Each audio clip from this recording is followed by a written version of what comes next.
tardes a todos. Este, Han sido muchísimos años desde que estuve en la última reunión de Ceiba, como treinta y tantos años. Sí, yo no, no tantos, ¿verdad? Veintitantos. Exageré. Exacto. Sí, pues desde los 2004 que me fui a Chile. Entonces, bueno, les agradezco mucho el espacio, me da mucho gusto verlos y lo que les estoy presentando hoy es parte de una discusión en función de cómo podríamos articular la política climática con la política de biodiversidad y cuáles son las tareas que vienen y cómo le hacemos para cumplir con las obligaciones climáticas de México, que incluyen, bueno, por supuesto, la contribución nacionalmente determinada, el plan de adaptación y muchas otras cosas que ahorita vamos a ver. Entonces, acá hay un pequeño recordatorio de lo que nos está pasando con el tema de cambio climático. No les traje mucha ciencia, básicamente les traje cómo estamos discutiendo la política, pero pues todo esto tiene un peso enorme. Ahí lo que están ustedes viendo es cuál es la anomalía que se espera respecto del periodo 1981-2010 para finales de siglo. Y lo que ustedes, pues, les va a costar mucho trabajo verlo por el formato, es incrementos de temperatura en lo más rojo de por arriba de los 5 grados centígrados para finales de siglo y en lo menos rojo arriba de 4,5 grados centígrados. Es decir, la trayectoria de incremento de temperatura como vamos no es de 1,5 o de 2 grados, sino prácticamente del doble e incluso más. Y ustedes ven que el efecto en la zona norte de México es mucho más pronunciado que en la zona sur, pero los incrementos son tremendos. Y en el caso de la disminución de precipitación, lo mismo, tenemos un comportamiento diferenciado entre norte y sur. Norte ya es seco, por lo tanto las disminuciones son menores, 1%, 5% en algunos casos, pero en la zona sur, en Yucatán, estamos alrededor del 20% de disminución en la precipitación. Es enorme para todo esto para finales de siglo. Y ustedes, pues sí, lo que pasa es que vimos precipitación, ahí vimos también calentamiento. Les decía yo que el año pasado habíamos tenido una alarma de que en junio se iba a llegar al día cero, en donde el sistema Cutzamala no iba a dar más agua a la Ciudad de México. Ahí tienen el reporte de cómo fue el fenómeno de sequía del año pasado, muy marcadamente en el norte, por supuesto, y en la zona centro del país. Y acá, bueno, tendríamos que tener también, no está acá, el comportamiento de los freáticos que monitorea el INTA, y el comportamiento también es muy alarmante. Y acá tenemos un dato de subida del nivel del mar, en donde están los varios escenarios del IPCC, tanto socioeconómicos como los de forzamiento radiativo, y vemos que, contrario a lo que sería lógico suponer, la subida del nivel del mar no es pareja. Entonces tenemos un incremento más pronunciado en la parte de Guerrero, Oaxaca, que en otras partes del país. En Guerrero, Oaxaca, se estima que haya un aumento del nivel del mar de hasta 1,23 centímetros hacia el 2100, mientras que, por ejemplo, vamos a ver, 1 metro en Campeche. Entonces hay una diferencia, el mar no se eleva de manera pareja en el planeta, de hecho. Sí, hay comportamientos diferenciados entre los dos océanos, por ejemplo, el Atlántico y el Pacífico. Y ahora vamos a entrar a la parte propiamente de cambio climático, de gases de efecto invernadero. Y lo que ustedes ven allí es el típico argumento de por qué hacer cosas. México emite poco, es el lugar 13º en el planeta, apenas rebasa el 1% de las emisiones de gases de efecto invernadero. Bueno, el fenómeno de emisiones de gases de efecto invernadero va aparejado a la emisión de contaminantes criterio también. O sea, lo que controlan los gobiernos municipales, las ciudades, va aparejado con lo que se emite y es de control federal a través de la meta nacionalmente determinada. Este 1,35 que emitimos en el país, a nivel urbano, se traduce en la violación de las normas de salud en algunas ciudades de hasta 5 y 6 veces. Caso Monterrey, por ejemplo, ¿sí? Donde lo que emites de gases de efecto invernadero, que es minúsculo, tiene una consecuencia en términos de calidad del aire enorme. Y eso nos pasa prácticamente en todas las ciudades de México y de América Latina. Hay países que en América Latina emiten todavía menos y también rebasan las condiciones de salud. La única ciudad prácticamente siempre en norma es, o casi siempre en norma, es Montevideo. Fuera de eso, Sao Paulo, Argentina, Lima, todas rebasan por mucho sus normas de salud con lo que emiten de gases de efecto invernadero. Y acá lo que tenemos es el inventario de emisiones. Esta no es la línea base, este es el inventario de emisiones. Entonces yo les marqué aquí dos casillas en verde, que es donde estamos en el año 2022. El cursor está acá en las emisiones brutas, que es la suma de todos los renglones previos, de todos los sectores. Cuando descontamos de las emisiones brutas las capturas de carbono en ecosistemas, nos quedan las netas. Y lo que hay que notar acá son dos cosas.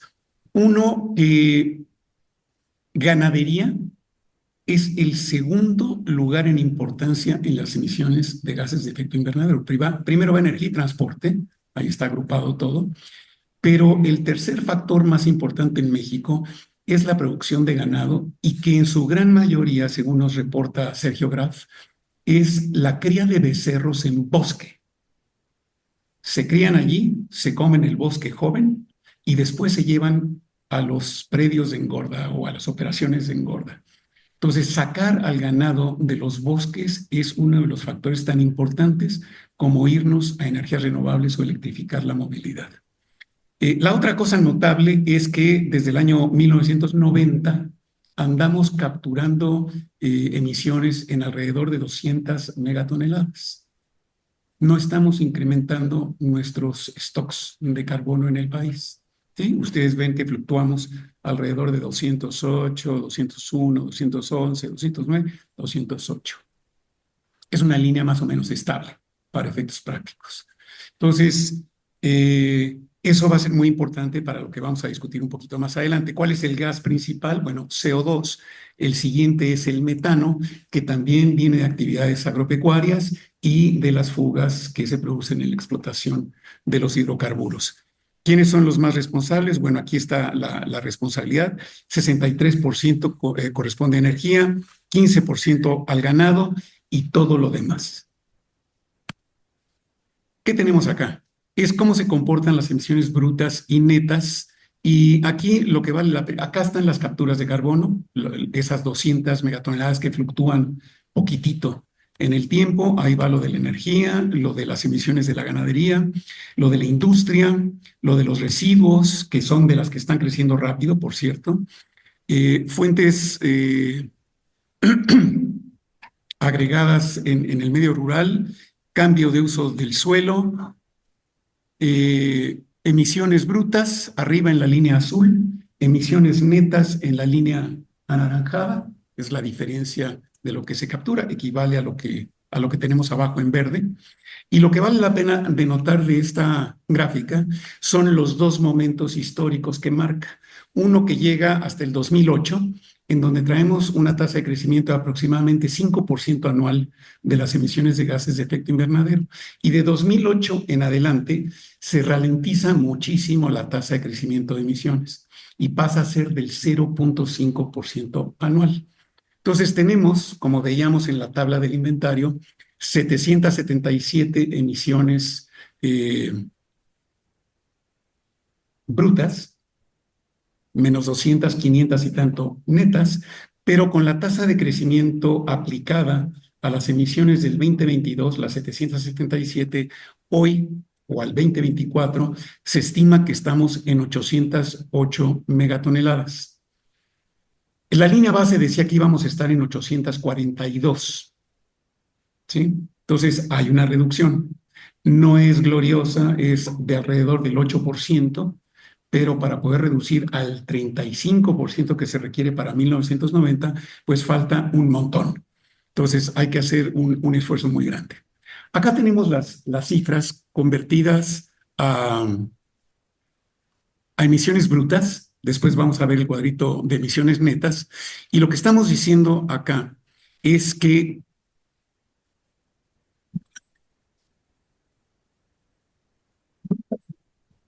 acá, aplicando la absorción de los ecosistemas, tendríamos que pasar de, en realidad, 808, ¿sí? Porque esto es por inventario, pero si hacemos la proyección que vimos en el cuadrito anterior, estamos en 808. Tendríamos que pasar de 808 a 644. Son casi 160 megatoneladas. ¿Sí? Son 154. ¿Sí? Si tienen el número de 260 o 150, el número que más les gusta. En términos de emisiones netas, tendríamos que pasar de 570 a 533. Si solo hacemos el esfuerzo de reducción de las emisiones brutas, tendríamos que ir reduciendo a un ritmo como de 30 megatoneladas por año, de acá hasta que lográramos la carbono neutralidad. Es decir, si en esta administración lográramos tener el músculo de bajar con eficiencia energética y con inversiones adentro de los sectores regulados, tendríamos que mantener el mismo esfuerzo hasta llegar al 2055 o más, ¿sí? Si no incrementamos las capturas de carbono en ecosistemas. Entonces, y si, digamos, lo que estoy mostrando aquí en el gráfico es, si no incrementamos hasta el 2050 el comportamiento de los ecosistemas, va a ser difícil llegar a mediados del siglo a la carbono neutralidad. Si en cambio aumentáramos la captura de carbono en ecosistemas y en 50% y nos fuéramos a 300 megatoneladas, entonces la posibilidad de cumplimiento se acerca hasta el año 2044 y sí podríamos lograr la carbono neutralidad con errores, demoras, etcétera, para mediados de siglo. Pero tenemos que mantener el esfuerzo constante de reducir esas 30 megatoneladas a lo largo de todas las administraciones que tenemos entre ahora y el 2050. Es decir, 4 administraciones y media tenemos que mantener ese mismo ritmo de reducción de las 30 megatoneladas. Desde ese punto de vista, comparar contra una línea de base ya cumplió su papel. La línea de base es la del 2030 con sus 991 megatoneladas. Reducir el 35% nos deja en las 644 megatoneladas de emisiones brutas. Y si fuéramos muy ambiciosos y en lugar de reducir 35% nos fuéramos a 40%, la reducción es mínima. Bajaríamos de 644 a 630. No tiene ningún sentido ya. Eso no, es muy difícil de argumentar ambición y además de comunicarlo. Entonces es mucho más fácil mantener en términos de objetivo una reducción absoluta de vamos a reducir 150 megatoneladas por administración hasta llegar a la carbono neutralidad, aumentando la captura en ecosistemas, en lugar de movernos en porcentajes. A cada año le toca alcanzar una reducción de 30 megatoneladas. Entonces, para poder avanzar en este régimen, tenemos que tener un mecanismo de asignación del presupuesto de carbono que va quedando para poder alcanzar la meta de la contribución nacionalmente determinada y de la carbono neutralidad. Entonces, si redondeamos números, digamos, si fuera la bajada de 30 y estuviéramos en 800 ahora, en lugar de 808, al siguiente año, es decir, al 2026, en realidad ya es para este 2025, siendo estrictos, tendríamos que asignar los derechos de emisión de gases de efecto invernadero a 770 megatoneladas y que todos los sectores que están ahí en el inventario de emisiones bajaran su respectivo porcentaje, su 6%, digamos, o lo que les toque cada año, para llegar a la reducción del menos 35%. En el año 2012, cuando se aprobó la Ley General de Cambio Climático, su artículo segundo transitorio, basado en una serie de supuestos, hizo la asignación de las reducciones de una manera no homogénea. Entonces, seguramente por un razonamiento económico, que en ese momento debe haber sonado completamente lógico, se le asignó al sector de energía una proporción mucho mayor de reducciones, menos al transporte y un montón a los sectores agropecuarios, suponiendo que ahí es donde se podían generar las reducciones más baratas y que por lo tanto era más económicamente rentable o viable hacerlo allí. Pero todo lo que no reduzca el sector de transporte, todo lo que no reduzca el sector de la industria o del consumo doméstico, alguien más lo va a tener que reducir.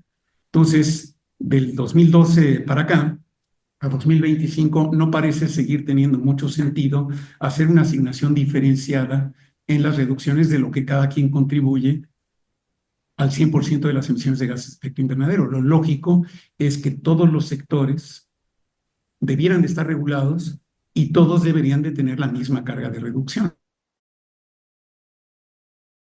Debido a otro. Entonces, hay dos maneras de avanzar en este esquema. Uno es poniendo todo el énfasis en las mejoras en eficiencia energética y cambio tecnológico y que, por lo tanto, entonces, el sistema de comercio de emisiones se entienda de la manera más tradicional. Yo le asigno a un actor 1 un monto de toneladas, pongamos que son 100, y a un actor 2 también lo que necesita, 100. Y si uno ahorra 50 y el otro se pasa 50, bueno, pues se netean, se compensan entre ellos y cumplimos el objetivo de reducir 200.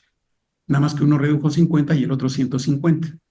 Ese es el mecanismo normal del sistema de comercio de emisiones.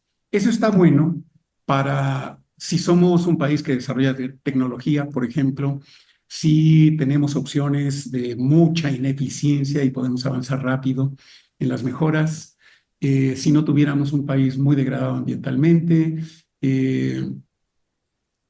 y si no nos importara más que el objetivo de cumplir con la reducción de las emisiones. Entonces, en este momento tenemos dos sectores, dos grandes sectores regulados, el sector energético y el sector industrial. Tendríamos que ir pudiendo abarcar al residencial, a las diversas formas de transporte, a la ganadería, a la agricultura, en fin.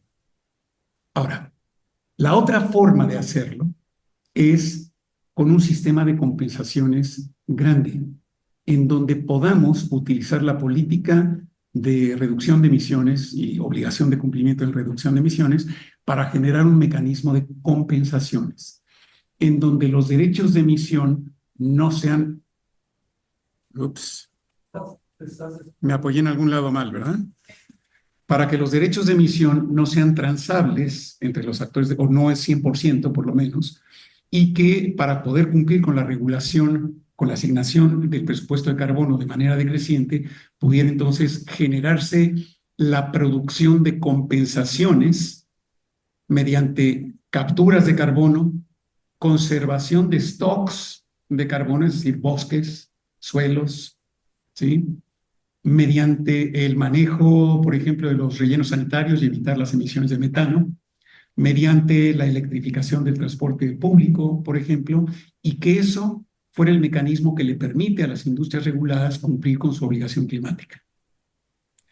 En términos del beneficio para México, es mucho más benigno el segundo mecanismo, en donde a los agentes regulados tú les asignas el presupuesto de carbono de manera decreciente y para poder estar en cumplimiento de la asignación que se les da, permitirles tener un sistema de compensaciones amplio, laxo, es decir, no laxo en el sentido de que no sean toneladas, sino laxo en el que puedan llegar, por ejemplo, a 90% de compensaciones, porque las compensaciones también tienen una vida limitada. O sea, la vida limitada de las compensaciones es no tenemos más territorio. ¿Sí? Las compensaciones, pues tenemos un cierto stock de carbono y vemos que tenemos las 200 megatoneladas. Eso es lo que hay. Eso es lo que se podría meter al mercado de las compensaciones. Tenemos un número limitado de rellenos y sitios de mal manejo de los residuos.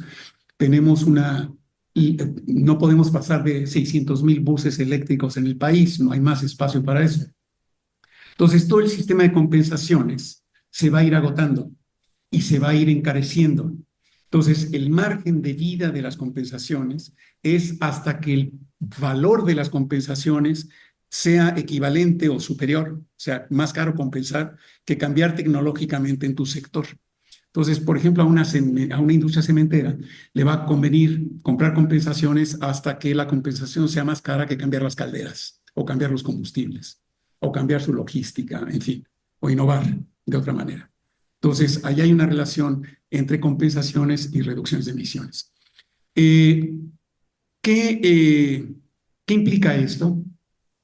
Estaríamos, si la cosa funcionara así como se las estoy describiendo en la alternativa de las compensaciones, lo que estaríamos haciendo es generar una corriente de recursos que, con base en el cumplimiento de la política climática, estaría generando un flujo de recursos para el pago de servicios ambientales en México, que hoy no tenemos. Y se podrían producir esas compensaciones a través de acción pública o a través de acción privada. Por ejemplo, CONAFOR y CONAVIO están diseñados para proteger e incluso aumentar los stocks de carbono, ¿sí? Entonces, ahí podría haber una fuente de producción de capturas o de bonos de compensación. CFE está cambiando las reglas con las que se pueden producir electricidad. Hasta 0.7 megas es prácticamente en automático, hasta 20 megas, que es lo que algunos rellenos sanitarios podrían llegar a producir. Estamos en el orden de 4, 5, 6 megas. Podrían ser explotados y hay amplio espacio para la electrificación de los transportes públicos. Entonces, uno se puede imaginar compensaciones en donde, por ejemplo, la cámara cementera, el conjunto de las cementeras, explotan sosteniblemente yacimientos de basura o electrifican todo el transporte público de la ciudad de Monterrey o cosas por el estilo para poder hacer las compensaciones. Entonces, seguir este camino implica algo importante y polémico. Tendríamos que reconocer que en México ninguna masa forestal está a salvo de la destrucción. Aunque estén manejados sosteniblemente, aunque tengamos declaratorias de áreas naturales protegidas, la presión de las invasiones ilegales, del narco, de los incendios, de la tala clandestina, de las enfermedades, del propio cambio climático, pues prácticamente amenazan a todos los stocks de carbono en México. Entonces realmente no hay ninguna conservación que no sea adicional. En algún momento todos los bosques pueden estar amenazados. Eso no lo reconoce el mercado de carbono voluntario. Son muy estrictos para pagar estrictamente lo que de otro modo no se hubiera producido. En cambio, si tenemos una política nacional de cumplimiento, podemos a toda forma de conservación y también a la respiración, por supuesto. Pero es mucho más fácil poder conservar lo que tenemos a perderlo y después restaurarlo. Y lo que se restaura tarda muchos años en producir las capturas de carbono. Para que un bosque llegue a madurez, bueno, se va a tardar varias décadas. Entonces tendríamos que tener un orden de prelación, podríamos tener un orden de prelación en donde ciertas alternativas de compensación tengan un mayor valor social, un mayor valor ambiental, etcétera, que otras, donde prefiramos trabajar con ciertos actores que con otros. Y eso se podría alinear bien con la política pública. Entonces, tendríamos que, por ejemplo, plantearnos la conveniencia de comenzar con los bosques manejados sosteniblemente, después con los bosques que todavía sobreviven en áreas naturales protegidas y todo. Podríamos después reducir amenazas al cambio de uso del suelo, después lo que se pueda restaurar rápidamente. Finalmente, también por lo más trabajoso y lo más caro y lo más demorado que va a ser la reforestación. Para poder hacer todo esto, tenemos que tener claridad de los precios de compensación, tenemos que tener un sistema de certificación nacional en donde para todos los actores una tonelada de carbono represente una tonelada de carbono. Tenemos que tener una forma mucho más oportuna de poder cuantificar las absorciones y el stock de carbono en bosques. Hoy el inventario forestal trae 2 años de demora y eso pues, es una barrera enorme para poder ver hacia adelante cómo ajustar la política pública. Entonces ahí hay un trabajo científico importante que hacer y tendríamos que ir desarrollando una cartera importante para que efectivamente todo el mecanismo pueda funcionar. Entonces, hay algunas cuestiones que van quedando claras. Cumplir con la NDC y la trayectoria de emisiones neta cero puede implicar un cambio de rumbo bastante importante en donde la meta relativa pierda sentido y ya no trabajemos con base en líneas bases, sino que trabajemos con metas de reducción absolutas por año y que tengamos una meta absoluta que sale por obvia, serían 150 megatoneladas para el periodo 2030-2035 y así para el 35-40 y etcétera, etcétera. Lo importante, entonces, ya no son los porcentajes de reducción, van a ser las toneladas absolutas que se reduzcan en cada periodo de cumplimiento. Pero eso, como les decía, plantea un dilema entre la velocidad a la que se reduce. Entre menos compensaciones hay, pues más rápido tiene que reducir cada sector. No siempre están en condiciones. Pero, en fin, uno pondría el énfasis en la reducción sectorial o la velocidad de la restauración.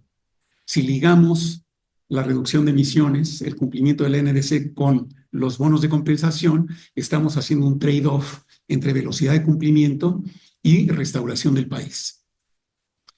Ya les decía, hay que hacer la asignación del presupuesto de carbono por año menguante. Hasta ahora ha sido un ejercicio sin consecuencias en términos de reducción.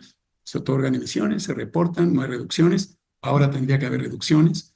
No podría ser gratuito o enteramente gratuito porque hay que montar los sistemas de observación del estado de los stocks de carbono, hay que administrar la asignación de los derechos, hay que poder hacer verificaciones, tenemos que poner en línea el stock de compensaciones, monitorear los precios y verificar el cumplimiento, etcétera. Y eso plantea otro problema, que ahorita lo vamos a ver y con eso voy a cerrar. Tenemos el problema de la disparidad de los precios de carbono en el país. Entonces, por ejemplo, Querétaro cobra $38 por tonelada, más el impuesto federal, son $41 por tonelada.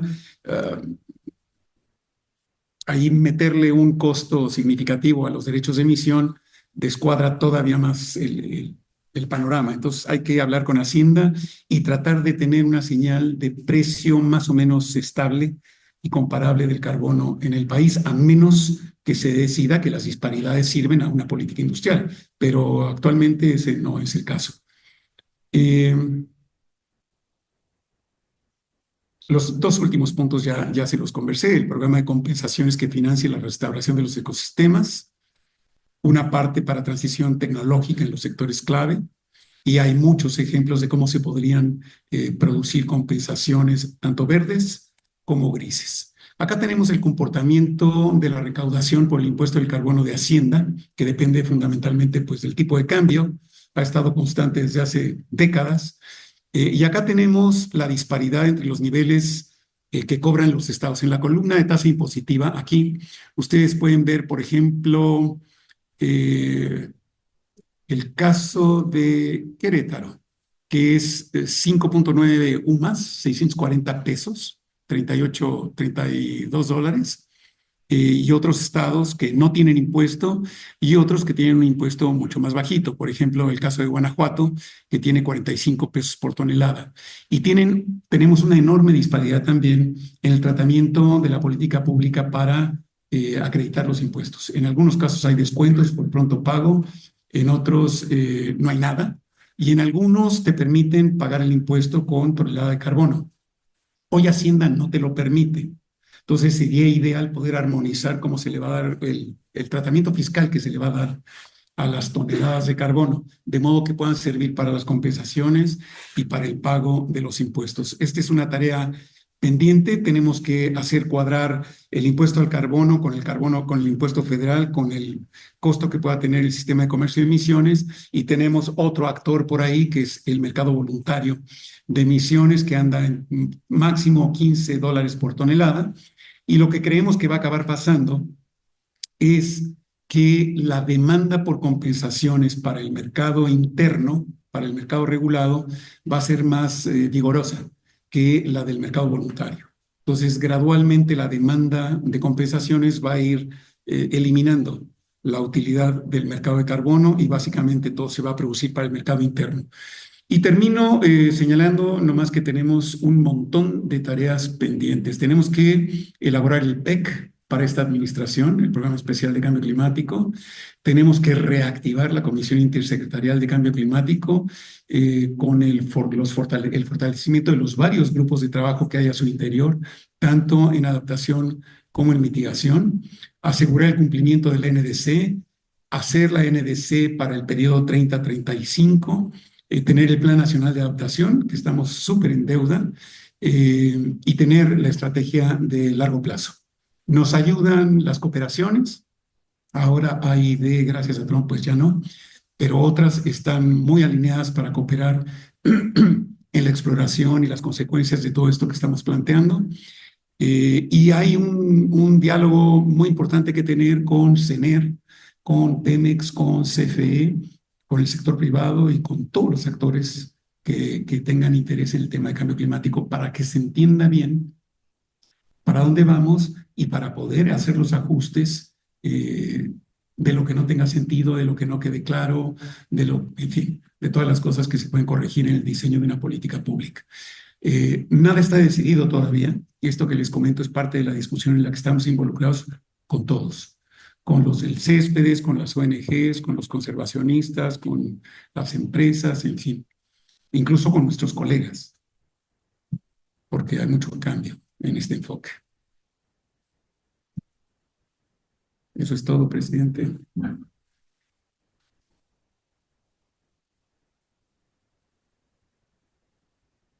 Atenderías preguntas, ¿verdad? ¿Perdón? Atenderías preguntas. Sí, claro, claro. Pues, si quieren, primero preguntas de quienes estamos presencialmente aquí en el auditorio y posteriormente registramos las preguntas del Zoom. Sí, perfecto. Alejandro. Quiero hacer como una interpretación súper interesante. Yo no entiendo en la parte en la que se vaya a hacer la transición de mercado voluntario a mercado regulado, cómo se le va a hacer para aquellos que ya están generando bonos, esa contabilidad, ¿cómo le puedes hacer para que no se quede en el país de las empresas que están comprando los bonos, sino que sea contabilidad mexicana? Porque yo creo que ahí es en donde va a estar la mayor limitante, ¿no? Al final lo que tú quieres es que esa contabilidad de los bonos que se emiten en México sean mexicanos, y no que se le quede a Alemania en Siemens o Volkswagen. Entonces, ¿cómo esa parte se va a justificar? Para que se resuelva el asunto, digamos, no lo puedes prohibir. Es decir, puedes hacer un montón de cosas. Por ejemplo, el gobierno argentino es muy ducho en poner impuestos a la exportación para mantener el trigo adentro del país. Se llaman retenciones en lugar de llamarse aranceles. Uno le podría poner una retención a la exportación de los bonos para que en ausencia de un mercado fuera más caro exportarlos que venderlos en el mercado nacional. Pero no se me hace que fuera el camino a seguir. Yo creo que lo ideal es que se vaya creando la demanda interna que compita contra el precio que hoy te paga el desarrollador para el mercado internacional. Entonces, si te pagan en un rango de entre 5 y 15 dólares, lo ideal es que el mercado nacional te pagara arriba de 15. En ese momento pierde todo su sentido el mercado voluntario. Y entonces quien está generando, los desarrolladores que están generando certificados de reducción de emisiones, van a preferir vendérselo al actor regulado que está presionado a demostrar que sí cumplió con su asignación de carbono. Y esa sería la mejor manera. Nada más que tiene un problema. La retención yo la puedo poner pasado mañana, pero el precio interno se va a tardar hasta que veamos el cumplimiento. Entonces, lo esperable es ver que se vaya formando el mercado nacional de los regulados solo hasta finales de este año o principios del año que viene. ¿Alguien más? ¿De aquí de la sala? ¿Algo? Y luego Julio. Sí. Bueno, no sé si tenga una línea aquí como esperada de cuándo se van a incorporar. Y la otra, ¿cómo se espera el cambio en Washington con los créditos de carbono? Sabemos que hay una crisis en general en el mercado voluntario de los créditos que en realidad no están absorbiendo lo que dicen que están reclamando. Y bueno, es un reto gigantesco que más el mercado internacional no ha logrado resolver. Entonces, ya estamos revisando las bases. Ya estamos viendo que hay que modificar también en la ley, en las bases y todo. Si todo fuera bien, estaríamos asignando los derechos de emisión en el primer semestre. ¿Sí?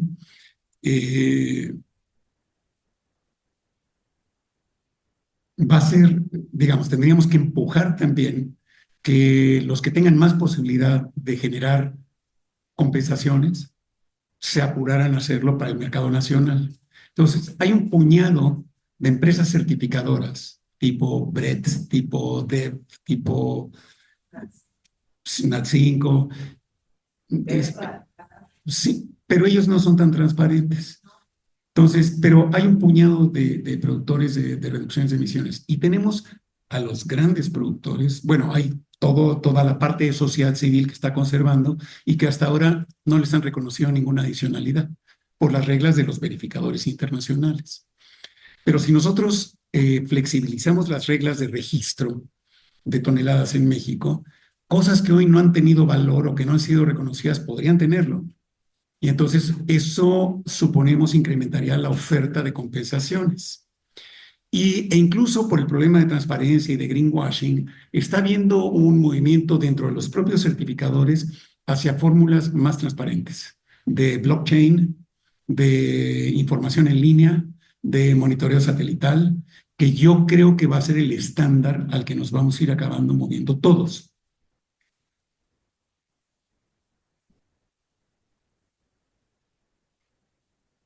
Sí, pues. Julia. No va a entender. Pues sin duda, lo que nos acabas de presentar es verdaderamente un cambio de enfoque bárbaro y de lo más atractivo. El tener instrumentos que empiecen a vincular realmente el cambio climático con biodiversidad, partiendo de un diagnóstico que están haciendo que es no solamente es el tema de la energía y el transporte, sino cuenta y pinta fuertemente el cambio de uso de suelo y particularmente la bronca de la ganadería, que no se había planteado así. O sea, estábamos siempre con los fondos para la agricultura, como la parte de los fertilizantes, el nitrógeno, etcétera, pero aquí planteada por la forma en que el ganado está afectando los bosques. Ni siquiera la cuantificación que nos planteas de origen es por la emisión de metano. Entonces, ahí hay una cosa que sí es muy atractiva, novedosa, muy fuerte. Ahora, en lo que es una bomba lo que nos acaban de echar. Sí. Acabarla de entender y de asimilar, porque además llegas hasta la parte casi operativa de algunas cosas, sí resulta difícil asimilar. Yo quiero reaccionar en tres grandes cosas que me preocuparían que no se pueden perder del radar. Pásale a Julia para que los oigan los del Zoom, ¿no?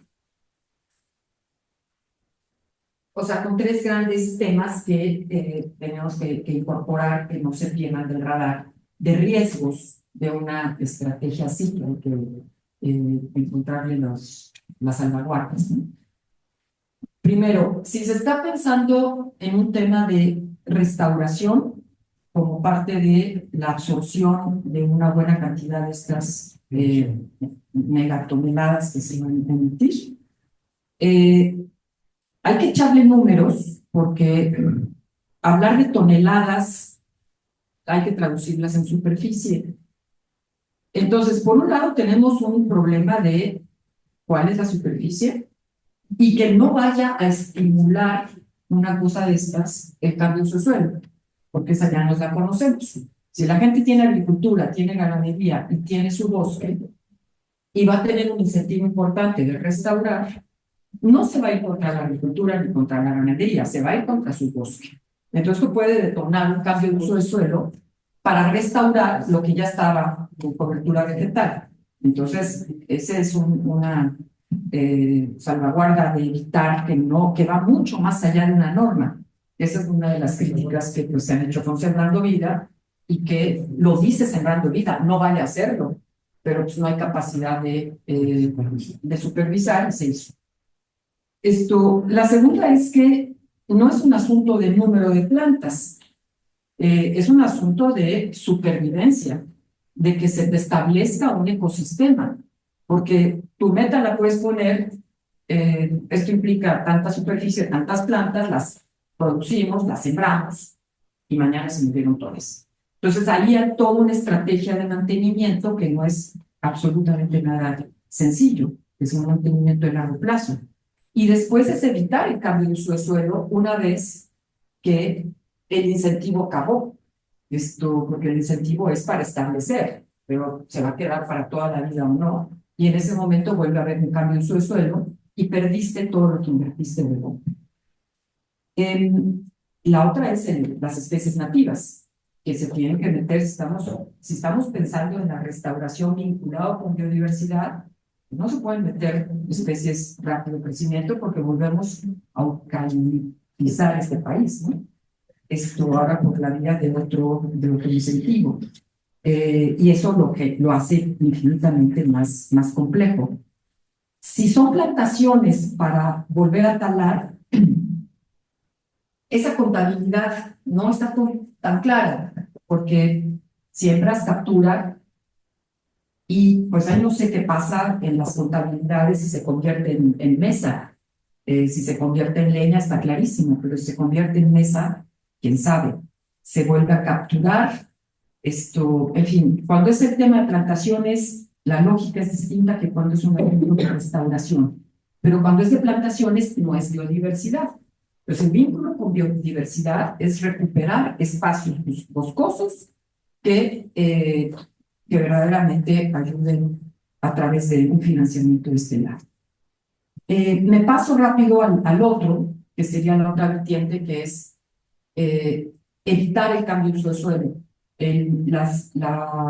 Los REDs, la reducción de emisiones por la vía de la deforestación y degradación.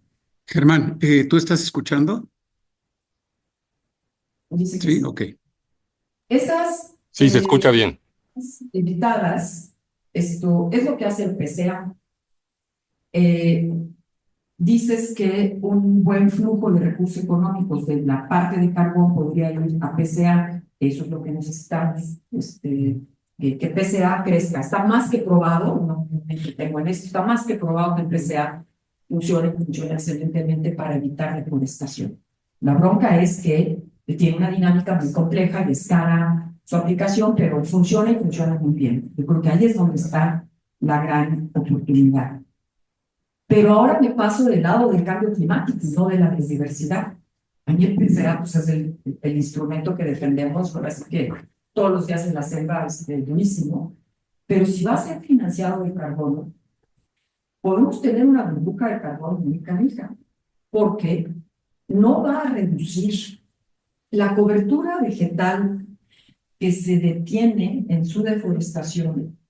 No está contada en la línea base de los stocks, porque eso hubiera tenido que implicar que en la línea base se calculara que todo se iba a deforestar.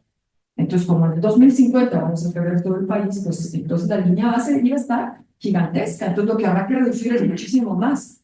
Entonces, estamos haciendo una contabilidad de líneas bases suponiendo que todo está en amenaza. Y es cierto, todo está en amenaza, aunque tenga un área natural protegida. Pero, ¿qué le va a pasar entonces a el tema del carbono?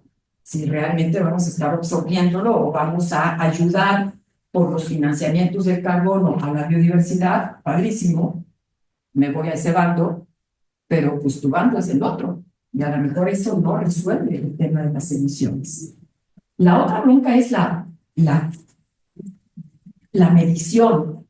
La medición de las líneas base de captura de carbón en ecosistemas maduros. La medición es en general muy cara.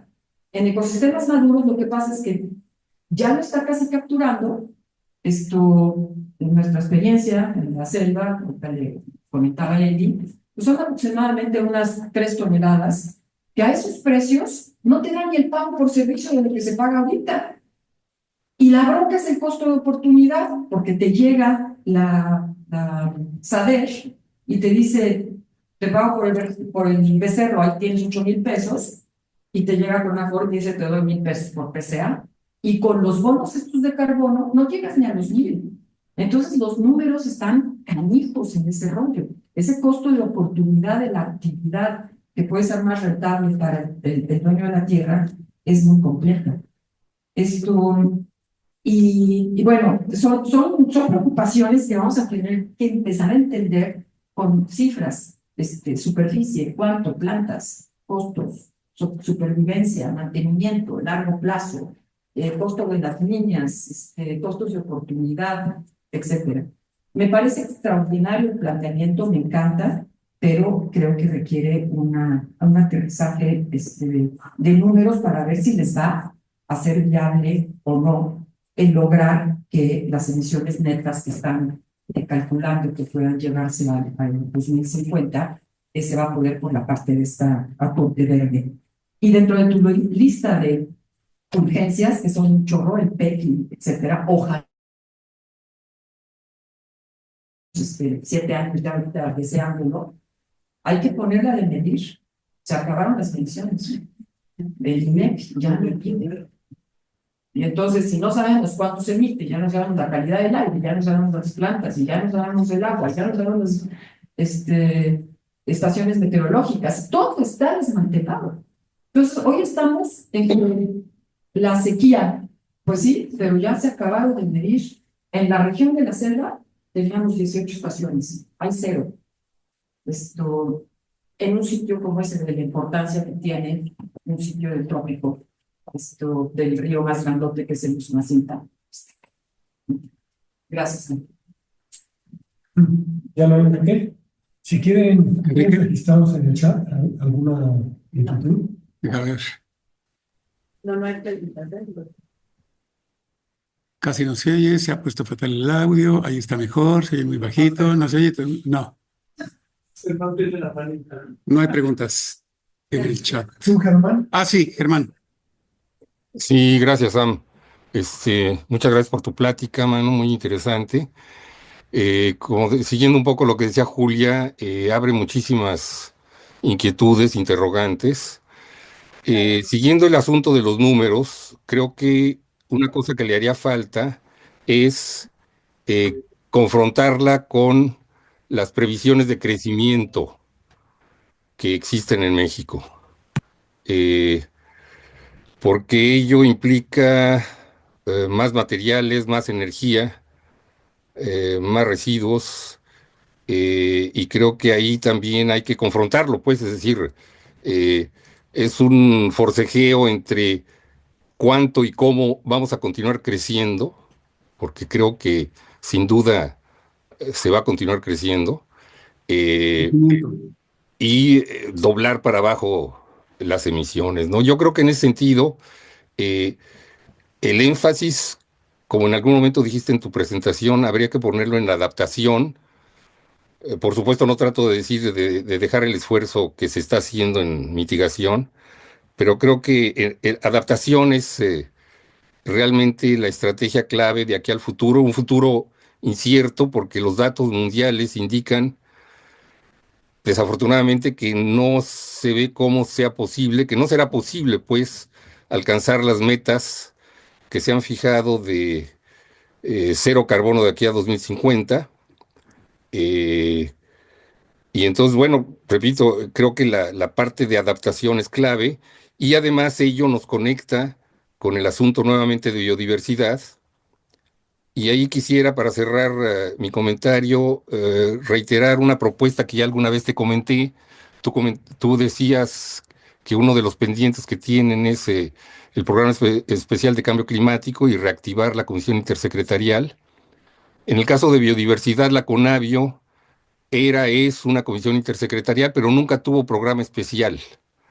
Y creo que valdría la pena reflexionar sobre la pertinencia de que se proponga en el Plan Nacional de Desarrollo que también exista un programa especial de biodiversidad que probablemente, posiblemente nos ayudaría a establecer, reforzar este vínculo entre cambio climático y preservación de la biodiversidad. Gracias, Germán. Les repito a ustedes, plantea 3 cosas. Uno tendría que tener muy clara la previsión del crecimiento, porque eso va a aumentar las emisiones. 2, debería de hacerse un énfasis en la adaptación, porque dado que globalmente no vamos a alcanzar a cumplir las metas del Acuerdo de París, pues tendríamos que reforzar la política de adaptación. Y tercero, darle más énfasis al tema de biodiversidad. Y así como hay un PEC y una comisión intersecretarial, debería de haber un programa especial de biodiversidad y que CONABIO debería de empujar esto y meterlo al Plan Nacional de Desarrollo. Ahí tú puedes comentar lo que discutimos hoy sobre la Estrategia Nacional de Biodiversidad, Celia, para que te atienda el punto de biodiversidad, Germán. Yo tomo lo de Julia, en donde los números sí son clave, súper clave. ¿Cuánto cuesta restaurar? ¿Durante cuánto tiempo hay que estar haciendo el pago por servicios ambientales? Hay un trade-off también entre el mundo de lo energético industrial y lo de la biodiversidad. O sea, tú reduces digamos, emisiones en transporte y esas se redujeron una vez y para siempre, digamos. Mientras que acá tienes que mantener el pago por servicios ambientales de una manera permanente. Uno de los puntos clave de la propuesta y que hay que pensarla bien, cuando tú dices la supervivencia o el stock de carbono o los incentivos para primero deforestar y luego cobrar restauración, es reconocer que en el esquema de compensaciones, tú puedes reconocer compensaciones porque estás manteniendo los bosques en pie. Entonces, no es como sembrando vida de que vas a meter un sustituto de lo que ya está, sino que puedas reconocer lo que está para que no haya un incentivo a la deforestación. Entonces, complementar con pago por servicios ambientales los bosques que están manejados sosteniblemente, el esfuerzo de mantener operativas las áreas naturales protegidas, etcétera. Y sería una de las facetas, digamos, que evitarían que surja el incentivo a primero destruir y después recuperar. Y el otro, con relación a las supervivencias, la idea es que tú estés monitoreando el stock de carbono que realmente tienes. Entonces ahí estás obligado a tomar en cuenta la supervivencia. Mires lo que sobrevive. Bueno, tienes captura nueva cuando estás plantando árboles y quieres que sobrevivan. Si no sobrevivieron, pues ya no capturaron, ¿no? Entonces tú lo que estás recompensando en el sistema de compensaciones es la captura de carbono. Entonces tienes que medir la supervivencia. ¿Sí? El trade-off de la bomba de no cumplimiento o de demora en el cumplimiento es cierta. Estás haciendo un trade-off. O me concentro en la reducción de las emisiones o combino la política climática con la restauración de biodiversidad a través del mecanismo de compensaciones. Si no acepto el mecanismo de compensaciones o es marginal, no genero el flujo de recursos para el pago por servicios ambientales y me apuro en el cumplimiento de la NDC en la medida en que pueda apretar a los sectores a que hagan el cambio tecnológico. Entonces, sí hay un trade-off entre avanzar rápido hacia el cumplimiento de la NDC o combinar una menor velocidad, que puede ser bastante menor velocidad, con la restauración de los ecosistemas. Una de los puntos, digamos, el punto donde se podría conciliar eso es en qué porcentaje tú autorizas que haya medidas de compensación y en qué porcentaje no. En la medida en que no autorices compensaciones, si tú obligas al regulado a que por lo menos 30%, 40%, 50% lo cumpla dentro de su propio sector, estás balanceando, digamos, el imperativo de reducir emisiones con la posibilidad de restaurar, ¿no? Si lo vuelves al revés y es 10% de compensaciones, 90% de reducciones en eficiencia energética o cambio tecnológico, pues tienes que abrir el sistema de comercio de emisiones a fuerza, porque entonces ahí sí superavitarios y deficitarios se tienen que compensar y el papel de las compensaciones pues es marginal.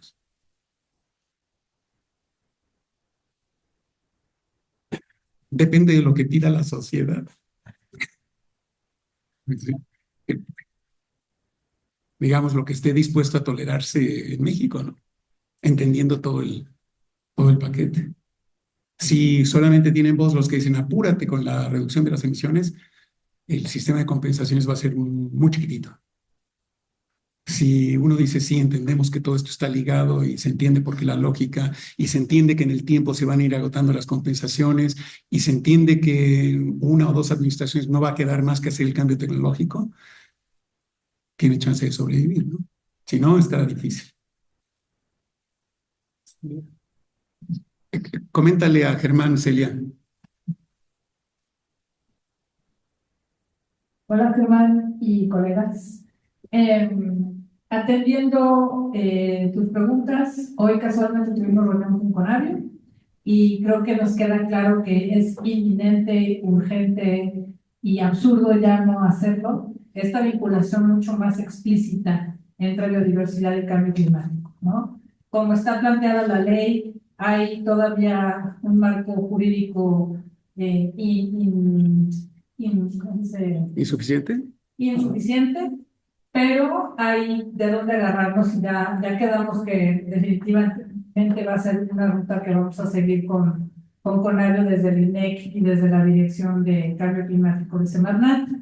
Y en cuanto al programa de compensaciones, también estamos buscando vínculos para que esas compensaciones tengan efectos también en adaptación al cambio climático, que pues resulta obvio, pero en cuanto las resaltas con ese beneficio, por decirlo, adicional, creo que va a tener un atractivo también importante para diferentes sectores que le entren a este esquema.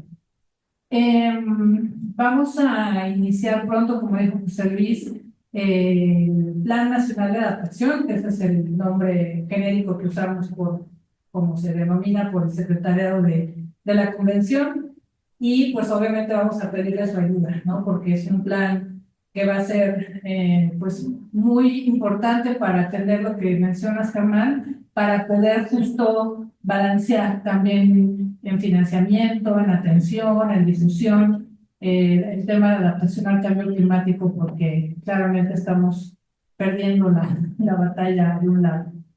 ¿Había otra pregunta? ¿Y la hago aquí? Pensando en los retos presupuestarios, no solo en el sector ambiental, pero en general, están contemplando el tema de pérdidas y daños como una ventana de oportunidad para acceder a mayor financiamiento internacional. México comenzará a hacer políticas y regulaciones en torno a este tercer pilar de la agenda climática.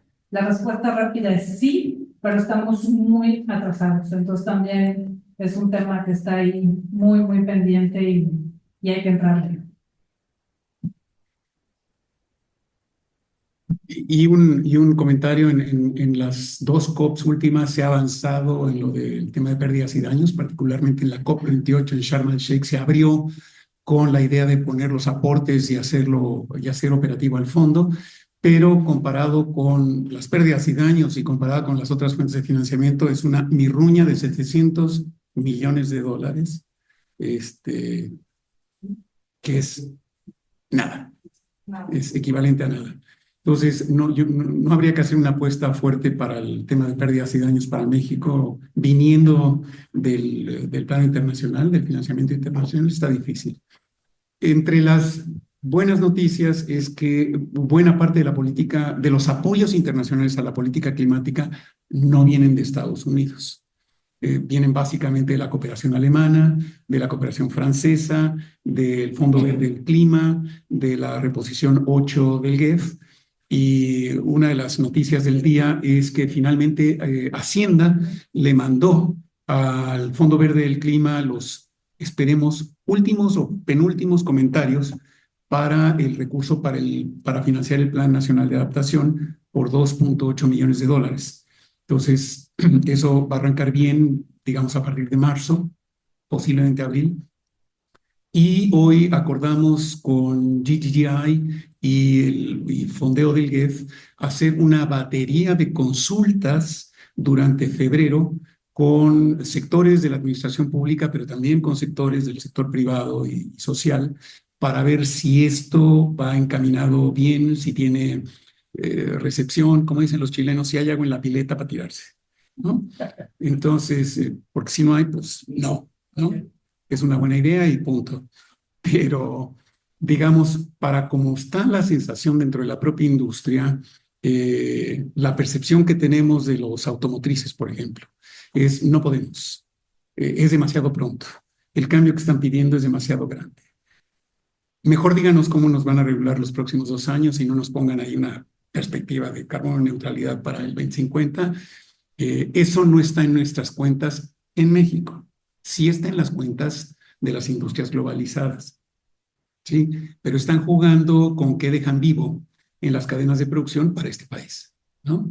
Si fuéramos un país duro y terminante, diríamos, pues alíñate con las reglas de tu país de origen. ¿Sí? Japón ya no te permite vender motores de combustión interna en 2030. Canadá ya se alineó con 0 multiplicadores para las emisiones de gases de efecto invernadero por firma automotriz. Pero ahí hay un juego abierto, es básicamente de poder, ni siquiera es un problema genuinamente tecnológico hacerlo. Digamos, si México tuviera el margen, digámoslo así, de quitarle los multiplicadores en los vehículos eléctricos a la norma 163, pues contaría por cada vehículo eléctrico vendido y no 13 veces un vehículo eléctrico vendido para hacer la mezcla de huella de carbono de la firma automotriz. ¿Se entiende? O sea, una firma automotriz trae una mezcla de modelos. Si yo te doy un multiplicador alto en donde un vehículo eléctrico vale muchas veces, como es el caso ahora, 13 veces, pues vendes menos vehículos eléctricos y sigues vendiendo los vehículos altamente contaminantes. Si te quito el multiplicador, pues tienes que vender más vehículos eléctricos y menos contaminantes, pues estar en norma. Pues bueno, ahí hay una pelea dura que dar. Entonces, pues mucho sector, ANIC mismo dice, me cuesta mucho trabajo bajar las emisiones, yo ya soy súper eficiente, etcétera. Entonces, bueno, hay que hacer todo un juego de cosas. Hay quienes tienen reducciones del MDL, hay quienes en efecto hicieron mejoras en estos años y hay que encontrar una forma de reconocerles las mejoras. Están los que tienen poco margen genuinamente y a esos el sistema de compensaciones les resulta muy atractivo, ¿no? Es una forma alternativa de poder estar en norma.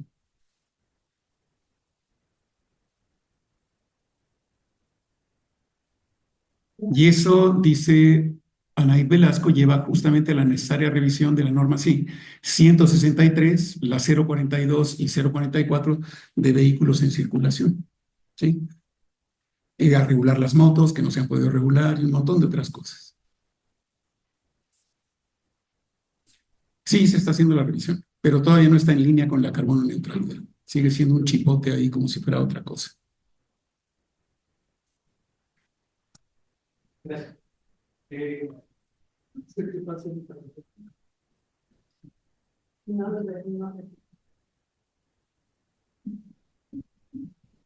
Buenas tardes. Perdón, respecto a la ganadería, la estrategia va a ir un poco más hacia reducir la extensión de la ganadería y a desincentivar la actividad, o más bien hacia adaptarla a través de la tecnificación y mejores prácticas.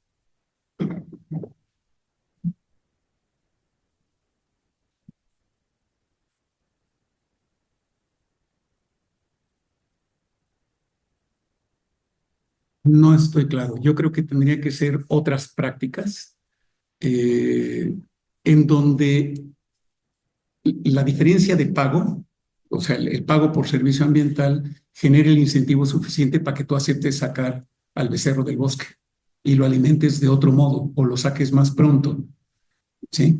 Entonces, pero, o que te quedes con el incentivo y sigas con el becerro en el bosque, eso hay que evitar que pase, ¿no? No lo tengo tan claro. Ahí los expertos como Margarita nos van a ayudar.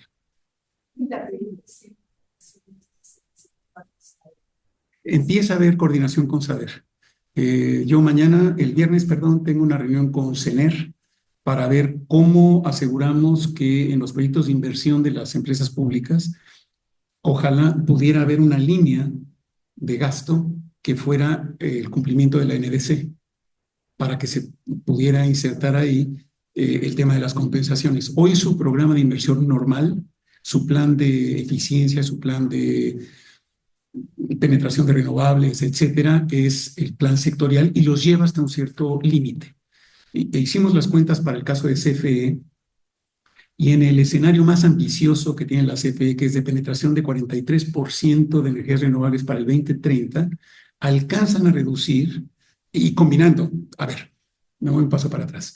La línea base dice que para el 2030 el sector de producción de energía va a representar 184 megatoneladas en el inventario nacional.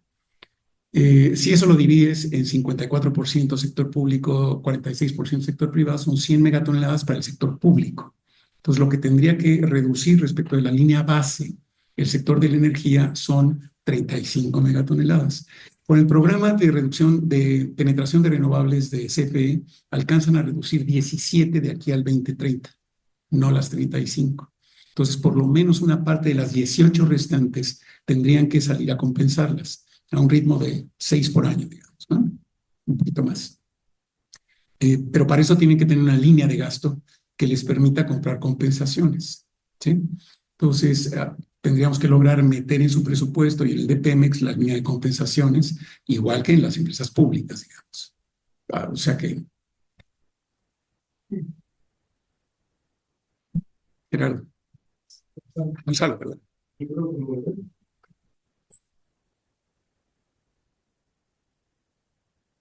Pregunta, y yo me quedo a la pregunta sobre la ganadería.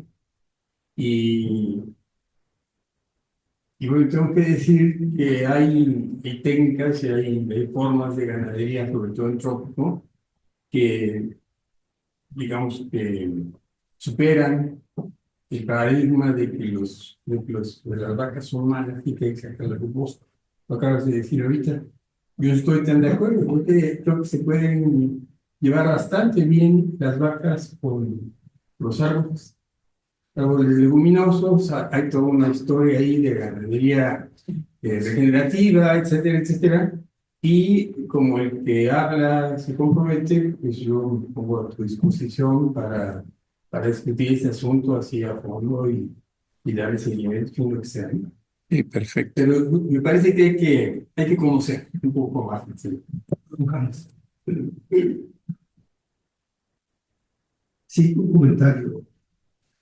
Sí, hablando de las emisiones del sector de energía, 2/3 más o menos de las emisiones brutas, en términos de petayuls, el consumo nacional de energía es 10,000 y pico petayuls, de los cuales poco más de la mitad son demanda final para el sector de transporte, industrial, agricultura, etc., ¿no?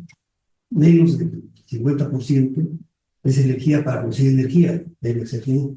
Pero hay un décimo, una séptima parte más o menos, en 21, 22 y 23, que es un rubro, todos son cifras de balance nacional de energía, que está integrado por energía no aprovechada, por quema, por energía de las plantas de petroquímica y gas desperdiciada, por energía en la extracción, perforación, energía no aprovechada. ¿Qué es eso? No se tiene bien, no registrado, se registra como otras fuentes, ¿sí? Pero además, todo eso proviene de que lo que se está extrayendo está contaminado, nitrógeno, de sales, de agua, de minerales, y se desmanteló la petroquímica. Entonces son hidrocarburos que en la refinación no se pueden aprovechar, no se aprovechan, no se procesa el gas, y es un desperdicio de energía. Todo esto para decir que esa séptima parte del consumo nacional, que equivale como a 10% de la producción, fácilmente debería ser, hacia 2030, llegar a cero, con base en lo que debería hacerse en transformación industrial, que tiene que ver con refinación, con petroquímicos y con gas. Yo creo que eso habría que ponerlo claramente, abiertamente. Las cifras vienen de la Balance Nacional de Energía y se veía mucho para trabajar metas concretas para el sector de energía en el CFE, y sería, pues, no lo tengo medido en términos de emisiones, pero pues, con solo decir que 10%. Ya hay un indicador importante. ¿Y hay tecnología para procesar eso? No solo hay tecnología, es lo que se está... No solo hay tecnología, Ramón Carlos. eso está en la operación y está en los proyectos inconclusos. ¿Y qué se hace con ese remanente? Ese remanente o se quema la atmósfera, no se aprovecha, no se registra, va a las plantas de petroquímica, va a los procesos de recuperación. Todo eso está en el balance nacional de energía, ¿eh? No hay que investigar, son cifras oficiales, ¿no?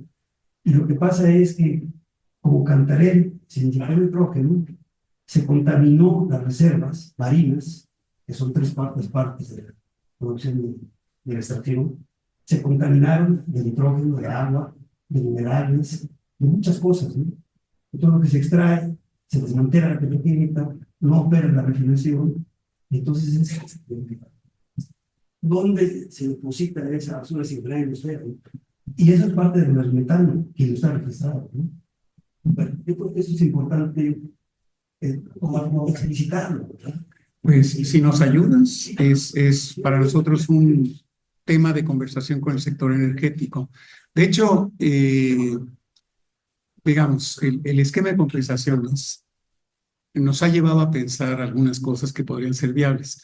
Si combino el tema de cambio climático con lo de economía circular, o con el manejo mejor de los residuos, resulta que tenemos 300 millones de llantas usadas en México, medio dispersas, pero una buena parte concentradas en el norte, y cada año entran 40 millones más.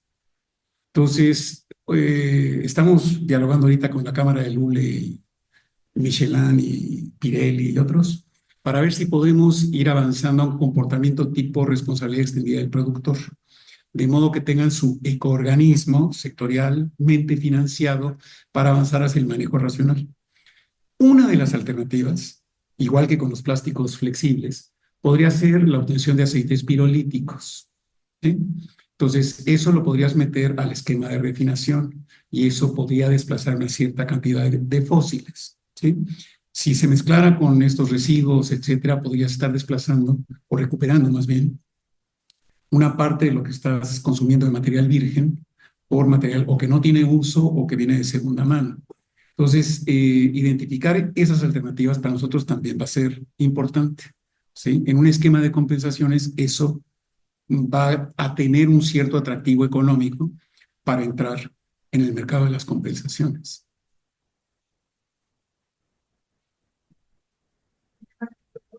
Un poco del tema, pero mi pregunta es, me ha llamado la atención que en los últimos 20 años no se haya utilizado más la pirólisis para resolver una serie de problemas, para lograr una mayor limpieza en el manejo de residuos.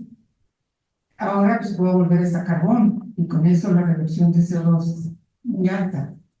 Pero pues hace 20 años que se está hablando de esto y no veo yo las llantas, los plásticos, la materia biodegradable. Y en lugar de producir, tratar de manejar el biogás, que es sumamente sucio, podría tenerse una Refinar la pregunta, porque ya estoy haciendo viejita y no veo resultados. Gracias. Sí, pues es muy interesante. A mí me ha parecido fuente de muchas soluciones. Esto para la basura orgánica, para los residuos plásticos de todo tipo.